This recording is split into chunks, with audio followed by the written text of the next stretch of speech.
Felizmente Saludable, un espacio de orientación y educación sobre la salud y las condiciones médicas más comunes para juntos crear un mundo de bienestar. Ahora con ustedes, Lili García. Muy buenos días, amigos de Felizmente Saludable, dándole la bienvenida al mes de julio, que promete estar bastante calientito. Ya con junio hemos tenido el preámbulo, pero aquí con ustedes, con otro programa sumamente interesante y bien diverso. Tenemos temas, hoy por ejemplo, ayer al 30 de junio se concluyó el mes de celebración del orgullo gay. Y me quedé con deseos de hacer una entrevista sobre este tema. Hoy vamos a estar hablando de cuáles son los conceptos básicos y términos dentro de la comunidad LGBTQ y cuáles son algunos de los mitos acerca de la comunidad, algo que todos los días tenemos que aprender. Vamos a estar hablando qué ocurre emocionalmente cuando a una madre le dan la noticia de que su hijo o hija, ya sea recién nacido, niño o ya crecido, tiene una condición médica. ¿Cómo se trabaja con eso? Una educadora escribió un libro para ayudar a otras madres cuando ella atravesó por esa experiencia. Vamos a estar hablando con Marta Montero. Y vamos a comenzar hablando de un tema. Sabemos que la prevalencia de condiciones de tiroides en Puerto Rico es altísima. Sabemos que la condición más común es el hipotiroidismo, pero eso no quiere decir que no haya muchísimos casos de hipertiroidismo en la isla, y uno que no muchas veces se conoce, el hipertiroidismo neonatal. Vamos a estar hablando, y la tenemos ya en línea, con la endocrinóloga pediátrica doctora Sheila Pérez. Sheila, muy buenos días y bienvenida a Felizmente Saludable nuevamente. Muy buenos días, Lili, a ti, a los radioescuchas.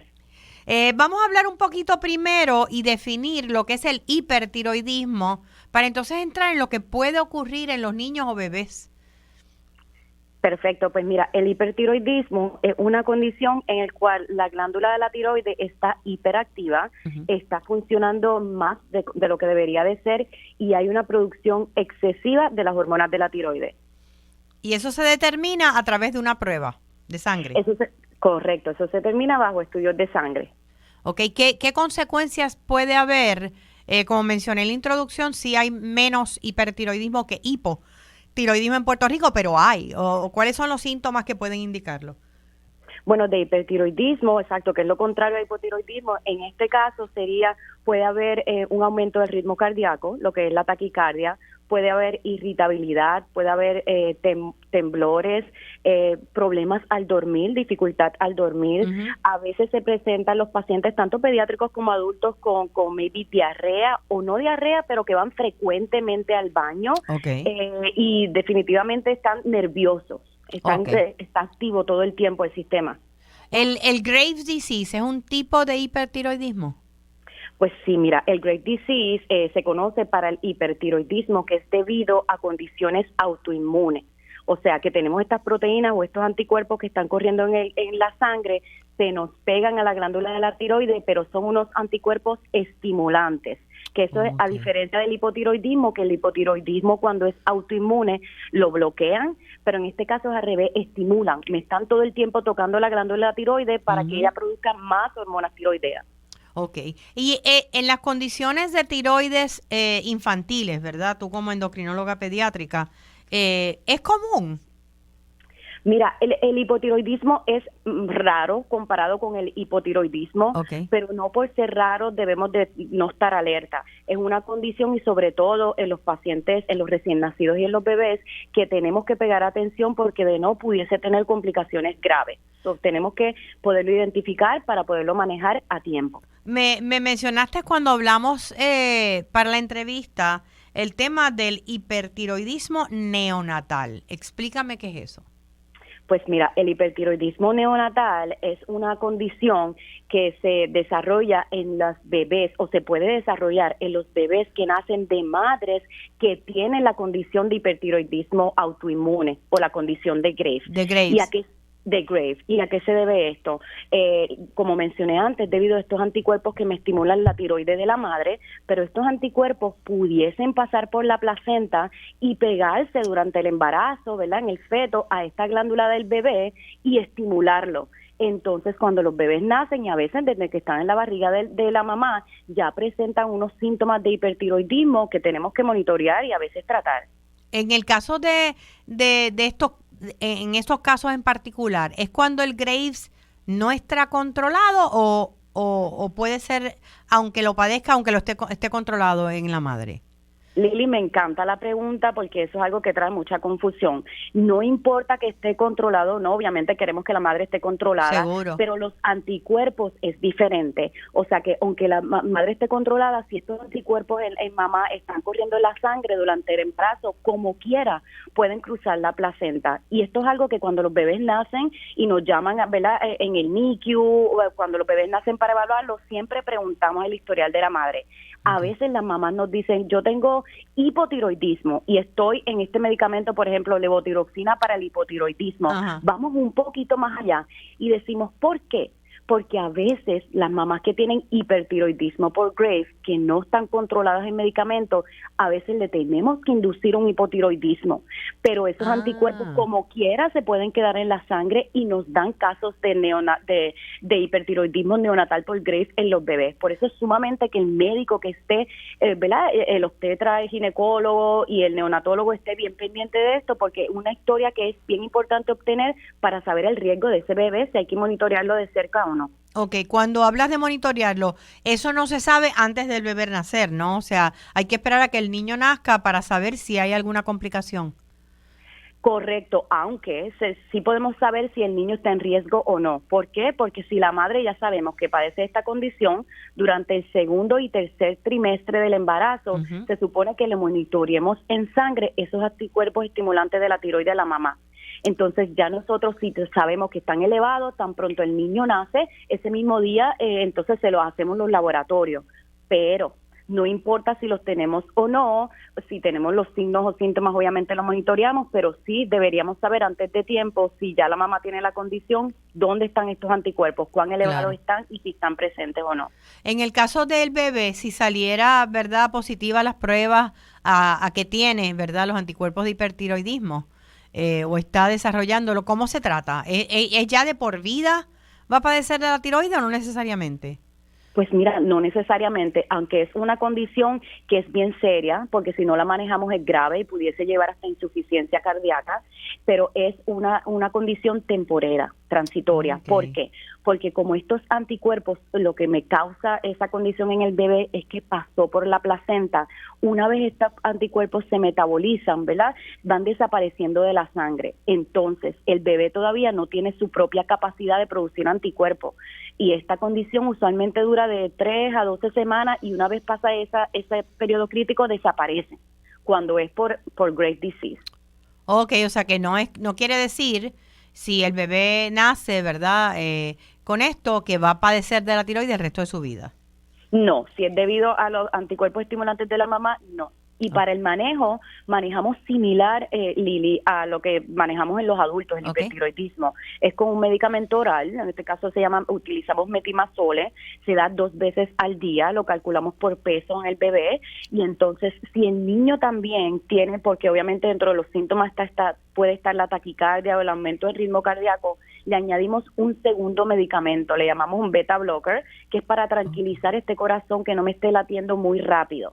Pero otra vez, lo tenemos por cierto tiempo, usualmente ya a los 4 meses, ¿verdad? Cada caso es diferente, pero podemos quitarle el medicamento y cada semana usualmente monitoramos estas funciones de la tiroides para ir ajustando el tratamiento entre medio.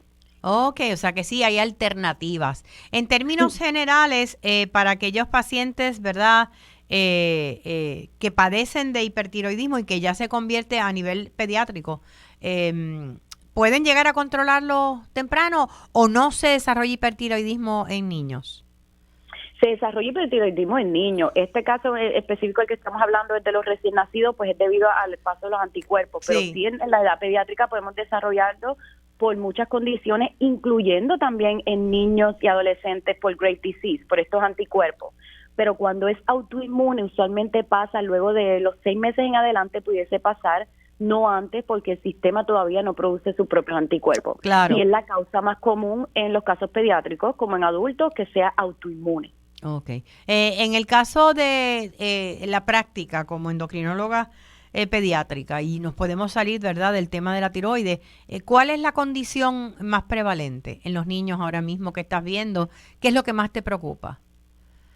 Bueno, en los niños me preocupa, tengo 3 condiciones que veo frecuentes y me preocupan. Uno es la diabetes tipo 1, diabetes mellitus tipo 1, por la insuficiencia, ¿verdad? ¿Qué pasa? Tenemos deficiencia de la insulina y necesitamos administrar insulina. Puerto Rico tiene una alta incidencia y prevalencia de diabetes tipo 1. No tenemos todavía los números exactos, es algo que estamos calculando, pero es sumamente alarmante. Segundo, obviamente, la condición de la obesidad, que siempre recalco, es una enfermedad, es una condición.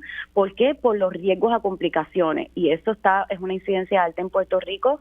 Y número 3, yo diría la condición de tiroides, pero el hipotiroidismo, que es lo opuesto, que la tiroides está lenta. También lo vemos frecuentemente y de la etiología siendo autoinmune también. En el caso del hipotiroidismo en los niños que señalas que se ve frecuentemente, ¿es por herencia? ¿Es la predisposición genética? Pues mira, sí, muchas de las veces cuando nosotros cogemos el historial, tenemos maybe las mamás, las tías, los abuelos, o sí corren en la familia. Pero obviamente tienen que tener esos anticuerpos para que me dé la condición, pero sí se ve en familia. ¿Y cómo se trata una condición como hipotiroidismo si se detecta entonces en un menor? Ya esto es para el resto de la vida tratarla, ¿no? Sí, usualmente si es que lo detectamos cuando ya son más pequeños, pues los seguimos tratando hasta los 3, 4 años y a veces hacemos un trial que es, vamos a parar el medicamento a ver si lo va a necesitar de por vida o no. Nunca lo paramos antes de esa edad porque sabemos la importancia de las hormonas de la tiroides en el desarrollo neurológico. Si vemos que estos niños después lo monitoreamos en sangre, todavía lo necesitan, ya ahí es de por vida. Cuando mencionas, y quisiera que me abundaras un poco más en eso, en la importancia de la tiroides, de la hormona tiroidea en el desarrollo neurológico de cualquier ser humano. Cuéntame. Bueno, es sumamente importante, es exacto, para el desarrollo neurológico, cuando estudios han demostrado, y por eso es que somos tan alertas con esta condición, que si tenemos hipotiroidismo o bajas hormonas de la tiroides en el cerebro, podemos desarrollar retraso mental, retraso en el desarrollo, en el motor, en todos los tipos de desarrollo. Es por esto que decimos que chequeamos a los bebés dentro de las pruebas que hacemos, ¿verdad? Discernimiento cuando nacen, en términos de las hormonas, chequeamos 2 condiciones. Una es para el hipotiroidismo congénito y la otra es para la condición adrenal. ¿Por qué? Porque si tenemos un hipotiroidismo desde que nacen, que hay condiciones que no tenemos la tiroides está muy pequeña o está en un lado y no producimos suficiente, si no tratamos antes de las 3 semanas de vida, hay un alto riesgo de desarrollar retraso mental. Wow. Es por esto que lo hacemos como seguimiento y estamos bien pendientes de estas funciones de la tiroides. Así es que aquí es cuestión de observar los síntomas que, por lo que mencionas, de los síntomas tanto del hipo como del hipertiroidismo pueden confundirse con otras cosas, tal vez en niños. Correcto, pueden confundir, son síntomas maybe generales. Para repasar, en el hipotiroidismo pues podemos tener cansancio todo el tiempo, el niño no puede estar creciendo como debería estar, pudiese haber un aumento de peso, no es tan significativo, pero pudiese haber aumento de peso, la piel reseca, igual con el cabello. El hipotiroidismo es lo opuesto, es esta hiperactividad, o está el niño todo el tiempo nervioso, ansioso, pierde de peso aunque esté comiendo bien, le da mucha hambre, como mencioné, a veces tienen diarrea, van mucho al baño, no pueden dormir. Estos son síntomas generales, pero si los papás o los cuidadores lo detectamos en casa, deberíamos de llevarlo con el médico para evaluar, para estar seguro que no es una condición de la tiroides. Y trabajar con el elemento de la obesidad, el sedentarismo rampante que hay hoy en día en muchas familias, ¿verdad? Darles el ejemplo a esos niños para que empiecen a perder peso y a ejercitarse. Correcto, porque nos beneficia a todos, no solamente el niño que padece de la condición de la obesidad, sino nos beneficiamos todos en la familia. Queremos estar saludables y queremos que nuestros niños y adolescentes crezcan y sean saludables cuando sean adultos. Así sea. Doctora Sheila Pérez, ¿dónde podemos conseguirte? Bueno, tengo mi práctica, se llama el Lead Endocrine MD y estoy en los Doctors Center, estoy en Ciudadela, estoy en San Juan y también estoy en el Hospital de Dorado, el Orlando Health Doctors Center. Muchísimas gracias y mucho éxito en tu práctica y bendiciones para ti y tu familia. Muchas gracias, igual a ustedes. Muchas gracias, Lili. Buen día. Ya escucharon, gente, necesitamos mover el esqueleto y especialmente poner a esos muchachos jóvenes, a esos niños a ejercitarse y necesitamos nosotros darles el ejemplo, porque en muchas familias el sedentarismo es colectivo y ni los padres ni los hijos se ejercitan, y yo sé que no es fácil sacar, digo, no tengo hijos, pero tengo sobrinos, aunque ya son adultos, pero no es fácil sacar a los muchachos de frente al televisor o frente al juego de video, etcétera, etcétera, etcétera, pero necesitamos comenzar a hacerlo y tener un balance mayor en la vida. Antes de irnos a la pausa, quiero recordarles que para aquellos de ustedes que necesitan desconectarse de vez en cuando y relajarse, tengo mi aplicación para los teléfonos inteligentes, tanto para celulares Androides como para los iPhones. Se llama Respira con Lili. Y Respira con Lili no es otra cosa que una aplicación de mindfulness donde he incluido meditaciones cortas, 2, 3, 4 minutos, para que me escuches hablando suavemente con diferentes propósitos, para que aprendas un poquito a cómo respirar abdominalmente, a cómo tomarte el espacio. Las meditaciones tienen diferentes propósitos para manejar el estrés, para encontrar balance. Hay un segmento que se llama Dulces Sueños, que es para dormir mejor. Y aparte de las meditaciones, un segmento que se llama Herramientas en mi voz, que se compone de diferentes columnas que he escrito a través de los años. Como saben, llevo más de 25 años escribiendo columnas de motivación. De hecho, sale mañana domingo, sale la columna, siempre sale cada 2 semanas en el portal de behealthpr.com, y estas columnas grabadas en mi voz son como yo le llamo mini podcasts, ¿verdad? Ejemplos pequeños de mis columnas que pueden escuchar y pueden llevarlos a pensar y a meditar sobre temas que nos impactan a todos de alguna forma, experiencias que he tenido en la vida y que de alguna forma a mí me han transformado y pienso que pueden transformar a otros. Así que Respira con Lili, la puedes bajar desde tu App Store si tienes un iPhone, y la puedes bajar desde Google, desde Apple, desde Google Play si tienes un Android. Vamos a una pausa y regresamos en breve con más aquí en Felizmente Saludable. Quédate con nosotros, oriéntate, edúcate y vive felizmente saludable en Radio Isla 1320. Puede tener muchas caras. El cansancio y la falta de energía, cambios emocionales y la dificultad para concentrarte. Tu piel luce diferente y estás perdiendo cabello o aumentas de peso sin razón alguna. Podría ser hipotiroidismo, lo que hace que tu metabolismo se ponga lento y afecta el funcionamiento de tu cuerpo. Habla con tu médico hoy, pregúntale por la prueba de TSH y presenta tu mejor Seguimos caso. con más en Felizmente Saludable. Ahora con ustedes, Lili García. De regreso a Felizmente Saludable con Lili. Bueno, ¿qué pasa por la mente de una madre o de un padre, verdad? Cuando recibe la noticia de un diagnóstico médico de un hijo. Pues una mamá que pasó por esto, educadora, escribió un libro aceptando y superando un diagnóstico médico. Me parece el subtítulo maravilloso, Guía de Supervivencia para Mamás Histéricas. Este libro que publicó en el 2018 para ayudar a otras madres a raíz de las experiencias que ella atravesó. Y me refiero a Marta Raquel Montero. La tenemos con nosotros. Marta, muy buenos días y bienvenida a Felizmente Saludable. Buenos días, Lili, gracias. Bueno, te puedo decir ahora doctora Marta Raquel Montero. Correcto. Es correcto. Ella acaba de graduarse, de terminar su doctorado en currículo médico, ¿es correcto? En currículo, currículo de educación. Exacto. En currículo y enseñanza. Muchas felicidades, porque yo sé que si terminar una maestría es difícil, un doctorado todavía más. ¿Sigues trabajando como maestra? ¿Sigues laborando como maestra? Sí, correcto. Soy maestra de educación especial a nivel superior. A nivel superior. Y ahora con este doctorado pues se abren nuevas posibilidades. Esperemos que así sea.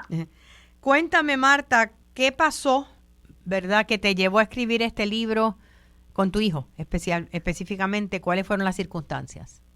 Pues yo tengo 2 hijos, uno de 21 y uno de 14. El de 21 en su momento, durante su crecimiento, estaba diagnosticado con hiperactividad con déficit de atención. Y trabajando con ese proceso, quedó embarazada y tengo a mi segundo hijo, que entonces nace con una condición cardíaca. Ok, el primero era hiperactividad. Sí. Ok, y el segundo, condición cardíaca. ¿Qué condición, Marta? Él tiene una doble salida de ventrículo derecho con transposición de grandes vasos y canal atrioventricular. Yo me imagino que recibir esa noticia no fue fácil. Exacto, sobre todo pues ya estar lidiando con la situación de que tenía un niño que aunque no era una condición de salud per se, pues sí estaba dándonos un poquito de trabajo en el área escolar. Claro y que primerizar al fin, pues tener ahora ese otro bebé. no es fácil, o no fue fácil. Exactamente. ¿Qué No fue lo fue primero que te pasó por la mente? ¿Cuál fue tu primera reacción? Pues llorar, yo lo que quería era llorar y llorar y llorar y llorar, porque normalmente independientemente de los estudios que uno tenga, Ujú. normalmente cuando uno le dicen que hay un problema en el corazón, pues uno piensa lo peor. Claro. Y ya yo pensaba que no me iba a durar mucho el niño. Sí, en ese momento uno se va al lado catastrófico, ¿verdad? Y piensa en el Sí, peor de los escenarios. tristemente. Además que estabas pasando por lo que son las etapas del proceso de una pérdida. Un diagnóstico de una condición para uno o para un ser querido y más a un hijo, pasa por el dolor. Y eso es parte de... Exactamente. Es un duelo, independientemente que no ha pasado lo peor, es un duelo.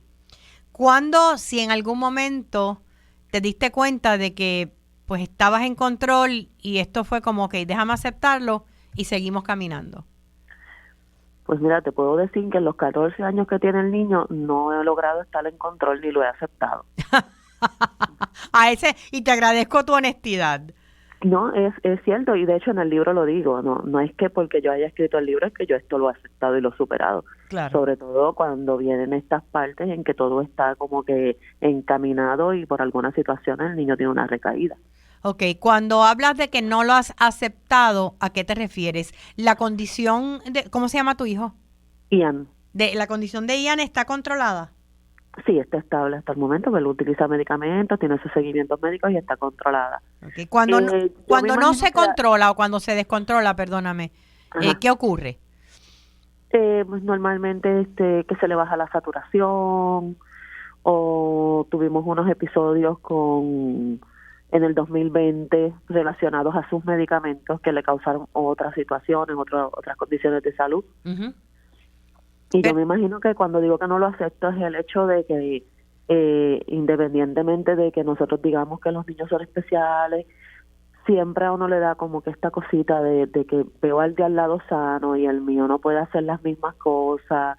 Y yo creo que a eso es a lo que me refiero cuando digo que no lo he aceptado. ¿Y él lo ha aceptado? Pues él vive la vida feliz. Él hay que estarle diciendo constantemente que tiene que aprender a hacer autocuidado, porque pues él se siente bien normal, así que él quiere hacer lo que hacen los demás. O sea que él... Y no es que no se le permita, porque sí él hace lo que hacen los demás. Claro, pero me suena por lo que te escucho que él lo ha aceptado más que tú. Sí, no, definitivamente. Pero que es natural, ¿no? Por ese deseo de sobreproteger que siempre van a tener los padres. Exacto. Ahora mismo, cuando escribiste el libro, para empezar, ¿qué te motivó a hacerlo? Pues yo escribo el libro porque empiezo como que a notar que estoy haciendo unas cosas diferentes a la primera vez, bien diferente a lo que normalmente la gente nos dice que hagamos. O por ejemplo, lo de histérica sale porque el cardiólogo de mi hijo cada vez que me da una noticia que no es lo que yo espero de cada 6 meses, ajá, rápido me mira y me dice, no te pongas histérica. Él te lo dice ya anticipado. Sí, ya él te conoce. Y ya él me dice, no te pongas histérica, que esto tiene solución. Y pues ya me ve la cara y ya sabe que yo me voy a... O sea, pero decidiste escribirlo ¿por qué? ¿Fue terapéutica esa escritura para ti? Sí. Es que traté de llevar las cosas bien diferentes, porque por ejemplo cuando él nos da la noticia que el nene se va para San Juan y nosotros nos quedamos acá en Ponce, yo me senté en el cuarto del nene a llorar. ¿Eso fue cuándo? ¿A qué edad tenía? Era como 3 días de nacido. ¡Wow! Me senté en el cuarto a llorar y mi esposo me dijo, que no te pongas a llorar, que si aquello, que si lo otro. Y yo decía, pero ¿por qué no puedo llorar? Sí, tienes razón. Porque no puedo llorar, yo necesito llorar, porque esto me duele, porque es que esto no lo esperaba. Me cuidé con este embarazo muchísimo, seguí instrucciones, fui al nutricionista. ¿Qué pasó? O sea, en ese sentido, hubo sentimientos, digo, obviamente no racionales, pero de culpa. Sí, muchísimos sentimientos de culpa. Y iba a los médicos y preguntaba si yo había tenido algo que ver. Pero yo hice algo. Y no, obviamente no hiciste nada, o sea, ocurrió porque ocurrió. No, de hecho, tengo una anécdota con una persona que estaba ofreciendo ácido fólico en un mall, donde le boté todo mis sentimientos y le dije, yo tomé ácido fólico durante todo mi embarazo y mi hijo nació con una condición del corazón. Oh. Y después yo decía, pero ya no tiene la culpa, ya simplemente lo está ofreciendo. Seguro. Sí, pero en ese momento eso es parte de lo que estás narrando, Marta, de ese coraje, en la mayoría de las ocasiones irracional que sentimos cuando tenemos una pérdida, ¿no? Es una forma de lidiar con esa pérdida. Exactamente. Ahora mismo, ¿cuál ha sido la respuesta al libro? Porque en el libro estoy leyendo aquí, aunque no lo he leído obviamente completo, pero los capítulos me da mucha gracia porque entonces tú hablas acerca de cada capítulo cómo te ibas sintiendo, ¿verdad? Llora, histeria, negación, oración, calmantes y antidepresivos, que también son válidos. Exacto. Lee. ¿A qué te refieres con eso? Educarse. Okay. Educarse. Muchas veces nos quedamos en el primer pensamiento de que esto a lo mejor no tiene solución y no busco más información para ver qué puedo hacer yo como madre. No solamente qué puede hacer el médico o qué puede hacer el especialista al que vayamos, qué puedo hacer yo. Pues yo me tengo que seguir educando. Seguro. Y pregunta es otro capítulo.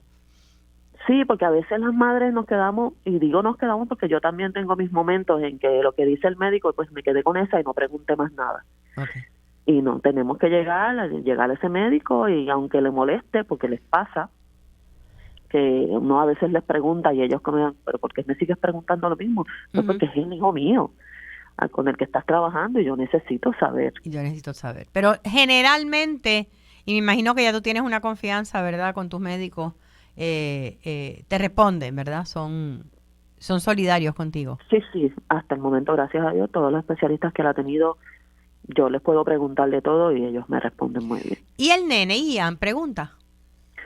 Pues Ian está en esta etapa de que soy grande, soy adolescente. Digo, soy grande porque soy adolescente. Claro.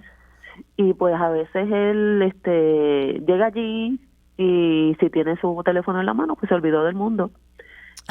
Y como quien dice, él sabe que mamá va a resolver. Okay. Y que mamá va a preguntar lo que sea necesario. Pero hasta el momento, así como que él sentarse por su propia cuenta y decirle al médico, ¿por qué pasa esto? O me siento así, todavía no. ¿Y a ti no te lo pregunta tampoco? No, si no es necesario. Okay. ¿Tú piensas que eso es parte de sencillamente lo que es la etapa, tú como educadora, que los conoces tanto, de ser adolescente? ¿O entiendes que tal vez está en negación un poquito también el...? No, yo entiendo que es parte de la adolescencia. La adolescencia nos ha dado duro por el hecho de que ha surgido en este proceso en el que él tuvo unas situaciones de salud. Están los terremotos, está la pandemia. Claro. Y el niño extrovertido que antes preguntaba por todo, pues ahora está un poquito más introvertido y fluye. ¿Cómo reacciona su hermano mayor a todo esto? Pues su hermano mayor también ha pasado por etapas, porque Ian viene porque él lo pide. Uh-huh. Pero entonces es como que yo quería un hermanito, pero no un hermanito que me quitara a mis papás ciertos tiempos, porque entonces cuando surgían las situaciones, él tenía que quedarse en Ponce y nosotros nos teníamos que ir para San Juan. Claro. Y al principio era todo maravilloso porque tengo el hermanito que pedí, pero entonces después empezaron a surgir estas situaciones en las que siento los celos, porque entonces mi hermanito me está quitando a mis papás. Wow, no había pensado en ese elemento y Y lo cierto es que una condición como la de Ian pues afecta a toda la familia. Exactamente.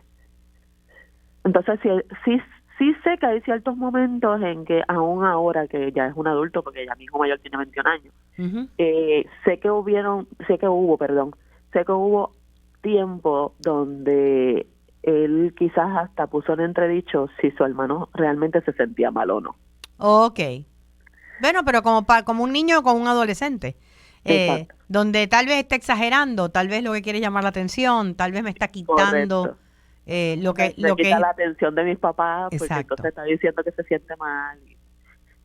Pero, o sea, que lograr ese balance de poder estar ahí para Ian y poder estar ahí para tu hijo mayor tampoco ha sido fácil. Correcto. ¿Quién o quiénes han sido tu apoyo en todo este proceso y siguen siéndolo? Pues mi mamá, que en paz descanse, durante los 2 años, ¿verdad?, que estuvo viva, ella estuvo ahí al 100 conmigo, me cuidaba a Ian cuando era bebé y se encargaba para que yo no perdiera tantos días de trabajo, Ujú. se encargaba mayormente de pues llevarlos a ellos a sus citas y todo, o sea, las citas que fueran en Ponce. Ok.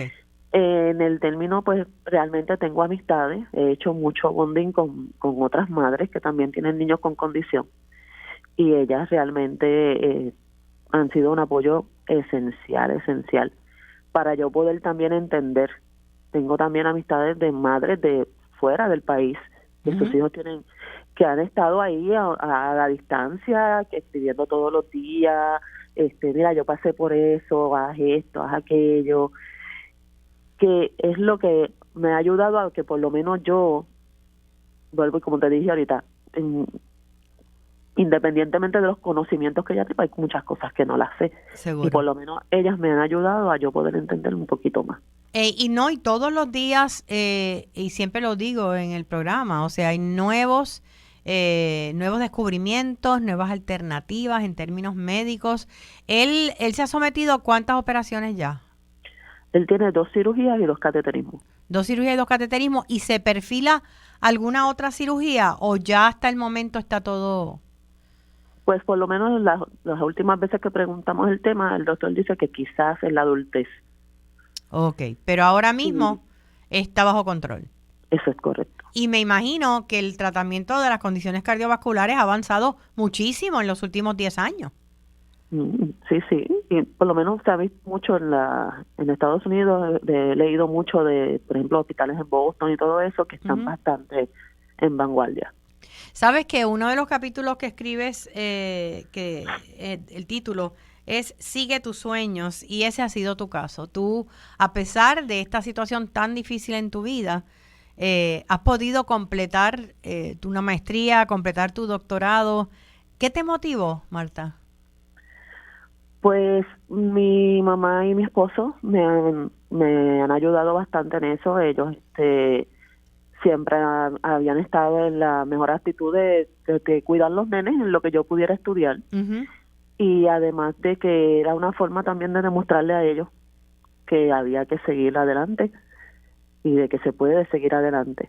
Yo también tengo que aceptar que independientemente lo severa que pueda ser la condición de Ian, que no se ve porque es por dentro, claro, me ha dado esa oportunidad, porque yo sé que hay muchas madres que sus hijos están en condiciones más severas y que verdaderamente no tienen las ayudas y no pueden llegar hasta donde, gracias a Dios y a mi familia, pues yo he podido llegar.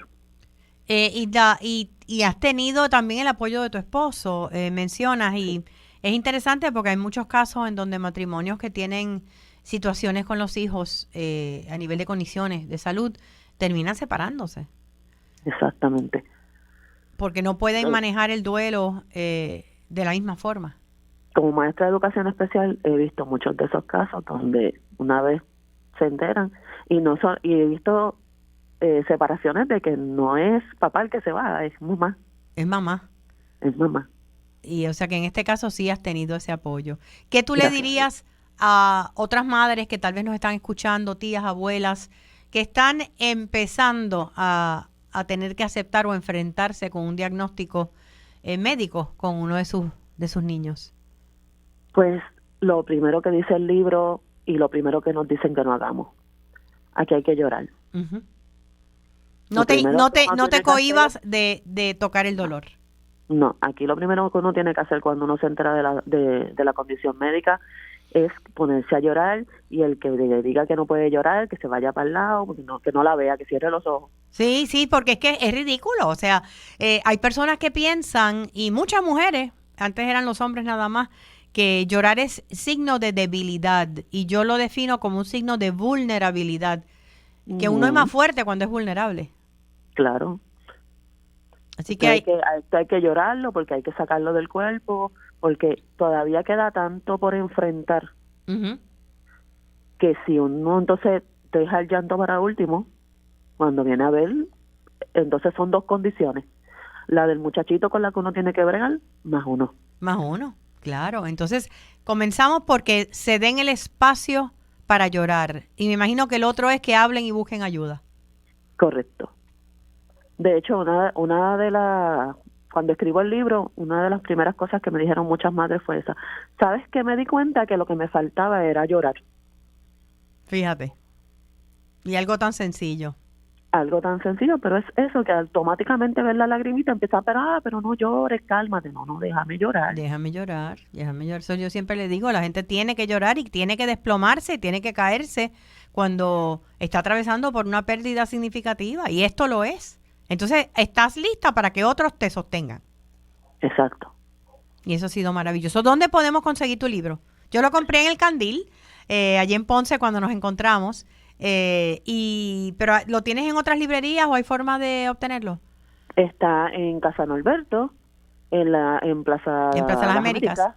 Está en Tazas y Portadas en Yauco, o en Hormiguero. Perdón, me equivoqué de pueblo. En Hormiguero. Y está en Librería Laberinto en el Viejo San Juan.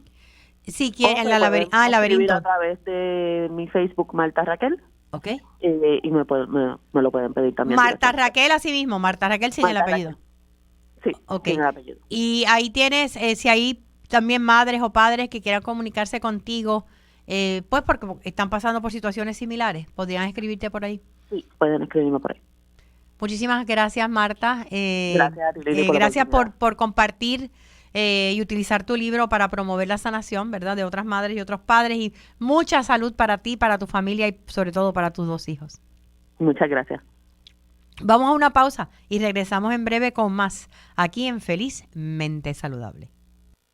Quédate con nosotros, oriéntate, edúcate y vive felizmente saludable en Radio Isla 1320. Puede tener muchas caras: el cansancio y la falta de energía, cambios emocionales y la dificultad para concentrarte. Tu piel luce diferente y estás perdiendo cabello o aumentas de peso sin razón alguna. Podría ser hipotiroidismo, lo que hace que tu metabolismo se ponga lento y afecta el funcionamiento de tu cuerpo. Habla con tu médico hoy, pregúntale por la prueba de TSH y presenta tu mejor Seguimos cara. con más en Felizmente Saludable. Ahora con ustedes, Lili García. Buenos días nuevamente. Aquí, bienvenidos nuevamente a Felizmente Saludable con Lili. Estábamos escuchando a Marta Raquel Montero, educadora, madre, que escribió un libro, Aceptando y Superando un Diagnóstico Médico, Guía de Supervivencia para Mamás Histéricas. Y ustedes le escucharon. Es importante hablar, es importante llorar, es importante compartir con otras personas lo que estamos sintiendo. Y hablando sobre ese tema, el libro, pues, como escucharon, lo pueden conseguir en algunas de las principales librerías del país. Una de las cosas que a veces no sabemos cómo hablar tiene que ver, ¿verdad?, con lo que es la orientación sexual, la identidad sexual. Ayer concluyó el mes de junio, y con junio el mes de celebración de orgullo gay. Y yo quería traer este tema ya hace varios sábados y no había podido. Y hablar un poquito acerca de los conceptos básicos y términos dentro de lo que es la comunidad LGBTQ y los mitos tal vez que existen acerca de esta comunidad. Tenemos con nosotros a la consejera profesional del grupo CEPI. Ella es la licenciada Naidimar Santiago Vega. Naidimar, muy buenos días y gracias por estar con nosotros en Felizmente Saludable. Muy buenos días, Lili. Un placer, como siempre, estar aquí contigo. Sabes que la otra ocasión cuando hablamos, yo estaba comentando y lo hablé también como parte de un stand-up en una obra de teatro que estaba realizando recientemente, que son tantos los términos dentro de lo que es el lenguaje que se utiliza para referirse a la comunidad LGBT, que a veces es confuso, porque pues a través de los años, antes pues tú tenías el término heterosexual, homosexual o gay o bisexual. Hoy en día esto ha evolucionado, lo cual me parece maravilloso, que cada ser humano pueda tener algo con lo cual identificarse a nivel personal. Pero no sé si coincides conmigo como consejera que sí a veces puede ser confuso. Pues mira, precisamente a mí me agrada mucho, ¿verdad? Como bien acabas de comentar, el que las personas tengan la oportunidad de estar visibles a nivel social. Por eso es que existe LGBTQI+, y hay otras letritas, ¿verdad?, por ahí que se han ido añadiendo. Como consejera profesional te tengo que decir que uno de los mayores retos ha sido el que nos atrevamos a preguntar. Y esa es una de las recomendaciones principales que se hace, independientemente sea un profesional de la salud mental, sea un médico en medicina, un trabajador social o cualquier persona, ¿verdad?, que interactúe a nivel social, que nos atrevamos a preguntar cuál es tu pronombre, cómo tú quieres que yo te llame, cuál es tu nombre, quién eres tú. Claro. Y realmente esa es la parte esencial de lo que es el respeto. Así que yo creo que es la parte más importante para trabajar o interactuar con personas de la comunidad. Sí, porque hay ocasiones en que te puedes encontrar con una persona que tú no estás segura. Si es un varón, si es una hembra, bueno, si es no binario, pues no se considera ninguno de los dos, pero entonces está correcto el que yo pregunte. Exactamente, e incluso te tengo que decir que una de las experiencias más bonitas que he tenido como profesional fue en un inicio de terapia, donde realmente yo no tenía la idea de quién era la persona, y le pregunto, y eso no estaba en el escrito, le pregunto, ¿cómo tú te identificas? Una pregunta tan sencilla. Y la persona me dijo, pues mira, es la primera vez que me hacen esta pregunta y te lo agradezco. Tú no me digas, ¿y qué edad tenía? 23 años. Un adulto ya. Un adulto, y nunca le habían preguntado. Y en ese caso en particular, ¿cuál fue la respuesta? Él me dijo que, digo él, ¿verdad? Porque en ese momento pues su expresión a nivel de vestimenta y todo era de varón. Pero la persona en ese momento me dijo, pues ¿sabes qué? No me quiero definir en ninguno. Prefiero quedarme no binario. Y era la primera vez también que se atrevía a decirlo. Así que por eso es tan importante, ¿verdad?, darle ese espacio seguro a las personas para que se manifiesten, para que puedan ser ellos y ellas o ellas y se sientan en la total tranquilidad de que están hablando con una persona que les acepte. Que es lo que has dicho ahora, Naidimar, es nuestra primera lección en LGBT 101 hoy, que es no binario. ¿Puedes definir lo que es ese término para aquellas personas que no lo conozcan? Pues mira, precisamente cuando trabajamos con el término no binario, es la persona que no se define ni como hombre ni como mujer. Que podemos ver características incluso de ambos géneros, dependiendo de cómo la persona pues le interesa vestirse o expresarse. Y lo podemos ver, ¿verdad?, en esta generación que va creciendo aún más. Porque son jóvenes y jóvenes adultos que se han atrevido a expresarse, a vestir de la forma que ellos entienden que se sienten a gusto, sin darle tanta importancia también a lo que es el aspecto social del qué dirán. Y obviamente sabemos que culturalmente hemos crecido en ese qué dirán, pero poco a poco todo eso se ha ido rompiendo, y entiendo que por eso es que entonces hay tantas diferencias y hay tantos issues a nivel social con estos temas actualmente. Cuando hablamos entonces de que una persona se identifique como varón, como hembra o como no binario, estamos hablando de identidad de género. ¿Cómo tú te percibes en términos de de su género, ¿qué es la identidad de género? Porque no es lo mismo que la orientación sexual, y eso es un elemento de mucha confusión. Pues mira, la identidad de género es cómo la persona se identifica o cómo expresa su género. Obviamente todos tenemos un sexo asignado al nacer. Siempre que nacemos alguien nos dice es una niña o es un niño. ¿Por qué? Porque se basa en la anatomía externa. Sin embargo, en la medida que la persona se va conociendo, y esto no surge a los 18 o a los 21 años, esto surge a los 6, 7, 8, 10, 15 años. En la medida que la persona se va conociendo, se va percatando de cómo se siente a gusto y cómo quisiera entonces expresarse. Y siempre yo le doy este ejemplo a las personas para que lo vayan entendiendo. A los 10, 11, 12 años, cuando vamos entrando por ahí a la adolescencia maravillosa, hay una chica que le gusta maquillarse, le gusta el lipstick, le gustan las faldas cortas, y ahí empieza el tantrum en la familia. Es girly. Exacto, bien girly. Pero entonces también tenemos otros adolescentes o preadolescentes que se percatan de que, espérate, a mí no me gustan los lipsticks, a mí no me gusta el color rosa, a mí no me gustan las faldas, eso no es lo que a mí me interesa. Entonces ahí ellos se van percatando de que hay una diferencia, entre comillas, de lo que se espera de mí socialmente.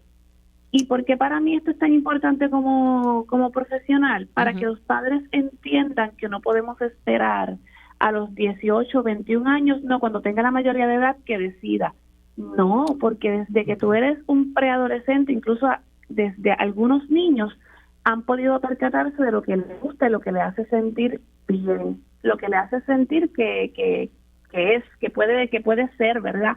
Lo que es la esencia de ese ser humano. Y por eso es tan importante entonces respetarlo, porque no sé si no aquí es donde vamos creando esas inseguridades en nuestros menores. Claro. La tristeza, caemos en depresión, ansiedad, y precisamente pues eso es lo que queremos a nivel de lo que es la parte de salud mental e incluso física, eso es lo que queremos que no ocurra precisamente. Entonces, cuando estamos hablando de esa identidad de género, que como dice, se puede manifestar desde niño, y uno de los elementos que están saliendo a resurgir ahora es que se habla tanto de esto, inclusive ha habido muchos casos bien importantes a nivel de Estados Unidos y de Europa, ¿verdad? De niños que quieren, ¿verdad?, hacer validar sus derechos, o padres, pero se está hablando más de eso ahora porque los niños se están manifestando más, o es que hay una epidemia, ¿verdad?, de identidad de género. O sea, ¿cómo se ve esto? Mira, esto no es algo nuevo, Lili, ¿verdad? Y quienes hemos interactuado con personas de la comunidad lo sabemos. Si nos vamos a la historia, esto no es algo nuevo, por tanto, esto no es una epidemia. Lo que sucede es que nuestros niños, niñas y niñas están más expuestas y expuestas a información. ¿Cuántos niños de 1 añito tienen un celular en la mano? O sea, desde que empiezan a poder coger las cosas en las manitas, ellos tienen esa interacción. Y no es que entonces se le está obligando o se le está colocando un chip en su cabeza de que esto es lo nuevo. No, es que al tener información, esperemos, ¿verdad?, que la mayor parte del tiempo sea una información adecuada, correcta. Seguro. Ellos entonces empiezan a darse cuenta de que, espérate, lo que yo estoy viendo, tal vez en mi hogar o en mi familia, no es lo único, entre comillas, normal. Hay otras cosas con las cuales yo sí me estoy sintiendo identificado o identificada. Y precisamente en Estados Unidos, en diferentes estados, pues hay esta batalla, sobre todo con lo que tiene que ver con la parte de los trans. Y existen muchos temores en nuestra comunidad acá en Puerto Rico de cómo eso puede afectarnos a nivel legal, las decisiones que se tomen con nuestros niños, niñas y niñas. Yo lo que entiendo, ¿verdad? Y a veces me gustaría expresarlo para que lo entienda el público, es que el hecho de que un niño o una niña tenga información de que esto existe, no quiere decir que eso lo va a hacer homosexual o va a ser gay o le va a cambiar su identidad de género. Es información que es relevante para que entiendan el mundo en que están viviendo, pero eso no te va a cambiar a ti. Yo lo coloco desde esta perspectiva. Si yo tengo una pareja, soy heterosexual, mis papás son heterosexuales, mis abuelos son heterosexuales, y dentro de esa familia surge un niño, una niña gay, lesbiana o trans, entonces, ¿por qué surgió? Si nosotros ninguno lo somos. Claro. Es lo mismo, o sea, hay que verlo desde esa perspectiva, porque entonces, que si hay un matrimonio gay, lesbiana, como sea el proceso, ¿verdad? Sí. La combinación, porque hay muchas combinaciones. De ahí, pues entonces esos niños van a ser iguales. No, porque esa parte de la orientación sexual y la identidad de género es algo innato en cada ser humano, o sea que cada cual se va a definir y no va a depender exclusivamente de lo que incluso está viviendo en su hogar. Y hablando nuevamente de los términos, estábamos hablando de la identidad de género, ¿verdad? Que explicaste excelentemente bien de cómo pues está el sexo asignado al nacer y el que tú te vas identificando, que entiendes que no era el que te asignaron al nacer, pero eso no es lo mismo que orientación sexual. Exacto. La orientación sexual es la atracción, lo que me gusta, tanto a nivel sexual, emocional o física. Conocemos lo que es el heterosexual, que es cuando a mí me interesa o me gusta o tengo una atracción por el sexo opuesto. Dentro de lo que es la homosexualidad es la atracción hacia el mismo sexo, que entonces aquí es que entran los términos gay cuando es relativo al hombre y lesbiana cuando es relativo a la mujer. A la mujer. También está el bisexual, que es la atracción sexual de ambos géneros. Y por ahí podríamos seguir añadiendo, ¿verdad?, diferentes conceptos, pero estos son los básicos. Los básicos, he escuchado también que se utiliza mucho, especialmente entre los jóvenes, el ser sexualmente fluidos. ¿Qué quiere decir eso? El género fluido va más con la identidad, que ahí es cuando hay ocasiones en que yo me siento, ¿verdad?, vamos a ponerlo así, más niña en el día de hoy, pues hoy la forma en que yo me expreso es más femenino. Más femenino. Hoy me siento masculino, pues entonces mi expresión de género en esa ocasión es masculina. Dentro de la orientación sexual, después de lo que es el término de la bisexualidad, un concepto que estamos observando mucho en nuestros jóvenes es ser pansexual. Pansexual. Pansexual, y muchas veces se confunde con la bisexualidad, pero no es lo mismo, porque bisexual o me gusta la nena o me gusta el nene. Pansexual es más amplio, me gusta la persona por cómo es, independientemente sea niña, sea niño, si su expresión de género es masculina, pero su sexo asignado al nacer es femenino, o sea que lo que me va a interesar es la persona en su esencia, no necesariamente cuál es su orientación o cuál es su identidad.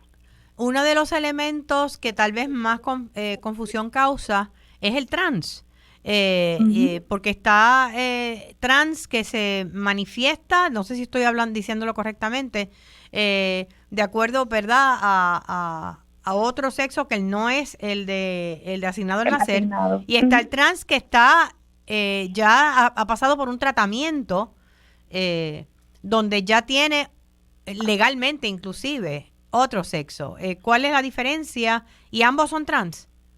Mira, actualmente se está utilizando el término trans, porque tú no tienes que haber pasado por una cirugía, no tienes que estar utilizando hormonas para definirte como trans. Esa parte de esa definición está en cada persona y cómo entonces quiere expresarse. Por ejemplo, una mujer trans o un hombre trans, vamos a utilizar el hombre trans. No se ha operado su busto porque nació niña, no se ha operado su busto, pero por ejemplo utiliza un binder que es para que el busto no se observe cuando utiliza su ropa, no utiliza hormonas, o sea que no tiene el tratamiento, pero sigue siendo un hombre trans, porque esa es la forma en la cual se está expresando. Claro está el que llega al término de operarse, de utilizar las hormonas, pues ese ya está en otro nivel, pero esa fue su decisión, ¿ves? Cada persona va a depender de lo que quiera hacer con su cuerpo, pero como quiera que sea, se le está utilizando el término trans porque todos van a caer en ese interés, en ese en ese interés, ¿verdad? De poder expresar realmente cómo se siente. ¿Cuál tú dirías, verdad, como consejera, que es el elemento principal que lleva a miembros de la comunidad LGBT? Sé que trabajas con CEPI, con el grupo CEPI, que me vas a dar después los datos para las personas que quieran, ¿verdad?, llamar. ¿Qué es lo que los lleva a buscar ayuda? ¿Tiene que ver con ser parte de la comunidad o son otras cosas?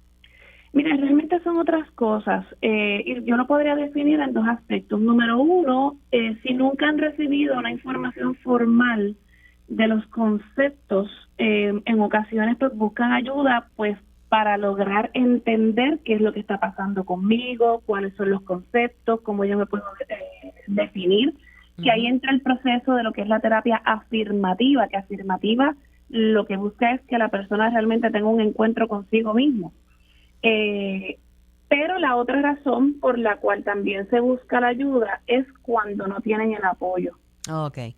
Una persona puede tener o no tener la información, puede ser que la esté buscando en el proceso, como cualquier ser humano cuando quiere definirse, pero cuando yo no tengo ese apoyo de mi familia, cuando yo no tengo el apoyo de las personas que son significativas para mí, ahí es que realmente viene el problema. ¿Por qué? Porque caemos en ansiedad, las personas que tenemos a nuestro alrededor no nos respetan, no nos escuchan, todo el tiempo nos están rechazando. Y te tengo que decir que yo he tenido adolescentes que me han dicho, mira, mi familia me ha dicho ya que claramente no me van a aceptar nunca. Pues yo prefiero estar en silencio y que ellos sean felices. Qué triste, ¿verdad? Entonces ahí es que uno entra en esta batalla como profesional. Bendito. De vamos a analizar qué es lo justo para ti. Y no es que nosotros estemos impulsando a la persona que tome unas decisiones, a que se tiene que definir. No, es muy diferente. Es ese proceso donde realmente tú le dices a la persona, tú necesitas ser feliz como cualquier otro ser humano. Claro. Y entonces se le brindan las herramientas para que en ese proceso pues se pueda salvar una vida. Sí, tomar sus decisiones, tomar sus decisiones. Por desgracia se nos está acabando el tiempo, Naidimar. Quiero que me deje el teléfono. ¿Dónde está CEPI? ¿Dónde las diferentes clínicas? Pues mira, nosotros tenemos oficina tanto en San Juan, Ponce, Bayamón y Humacao. Para citas u orientaciones nos pueden llamar al 787-404-5933. 787-404-5933. Con mucho gusto podemos recibirle. ¿Y tienen clínicas, o sea, terapia de psicólogos y consejeros desde adolescentes y niños, familias, adultos? Sí, de toda la gama de las etapas de desarrollo. Incluso las familias, lo que cada cual necesite, estamos disponibles. Muchísimas gracias a la consejera profesional licenciada Naidimar Santiago Vega por una información tan interesante y tan relevante en estos momentos históricos. Gracias. Y gracias a ustedes también por habernos acompañado en otra edición más de Felizmente Saludable, recordándoles siempre que la felicidad es una decisión personal. Que tengan una semana feliz y sobre todo saludable. Hasta el sábado.